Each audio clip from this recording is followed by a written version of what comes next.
Oh, it is 1:45 on Saturday. I did not have a video up this morning, so this one's gonna go up when it's gonna go up. I am currently, obviously, sitting in my car. I'm not driving anywhere. I just pulled in at the grocery store and I'm waiting for them to come and grab the bags to grab my groceries. So I thought I would do a little neuro update. Not how I had planned it, but yeah, you know, sometimes this is the best I can do, is a quick update in my car when there's nobody talking around me. And I'm trying not to feel like a doofus that I'm talking to my phone in my car, but hopefully people think I'm just like video chatting with someone. So that's fun. Anyway, so neuro update. It is the 6th of January. And we got some information in the last week of December. We got an email. Peter was off.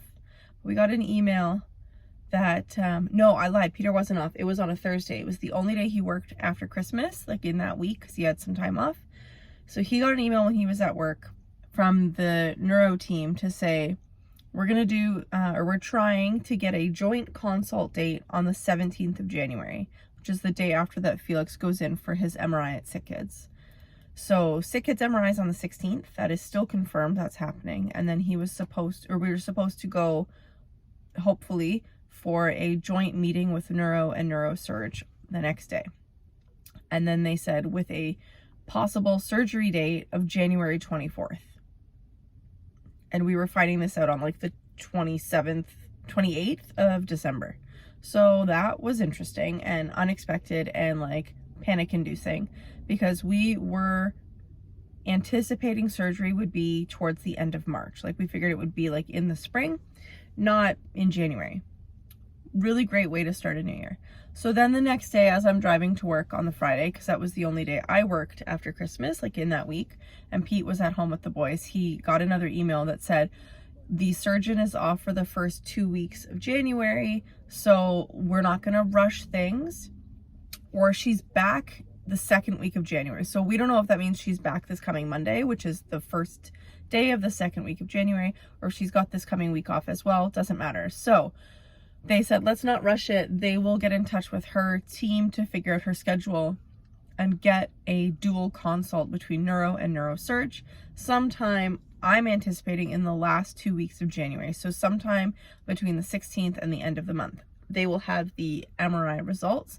Hopefully they will also get the MRI images so that the radiologist on the neurosurge consult team can look over the pictures, because the whole point of him having another MRI at Sick Kids as opposed to the one he had on Halloween at the Children's Hospital close to us is they want to have a really good look at the posterior margins of the lesion, because they're either going to do an anterior disconnect or they're going to resect the entire lesion. And when I talked with them on the phone a bit ago, oh, hold on, the guy's coming out for my groceries. Okay, I'm back. I don't know how much longer I have because he's taking my bags in now. So anyways, like I was saying,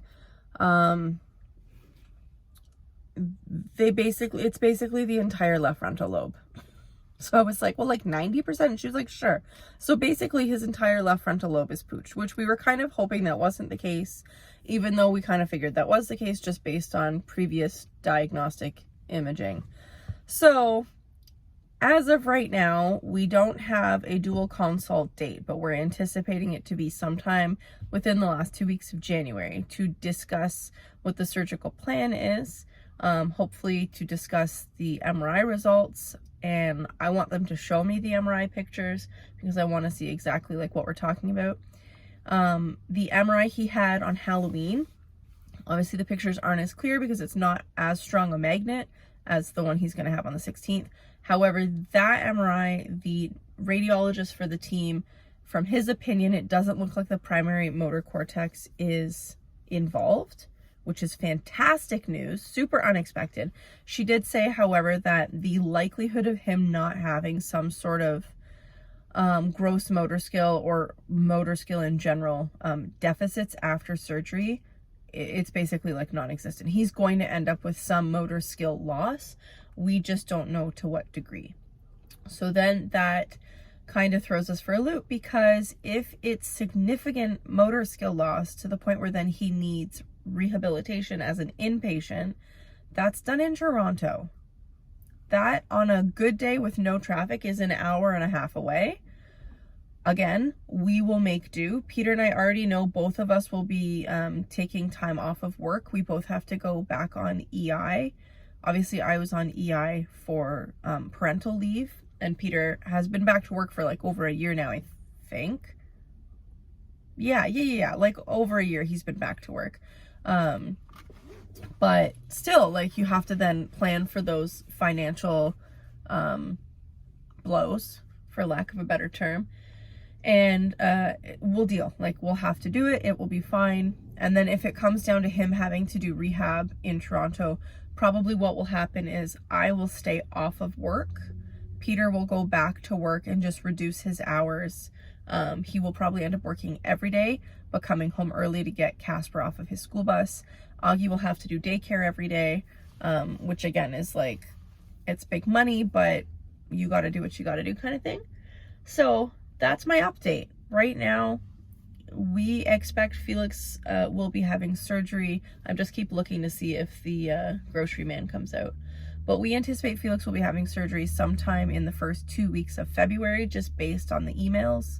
And I think a lot of that is if they can manage to do a 1-part surgery, which is their goal because of just how Felix is Felix. So that's my update. And as I learn things, I will keep you guys posted. So thanks for sticking with us. And sorry this video is coming up late, but the grocery man is coming, so I have to go. Bye.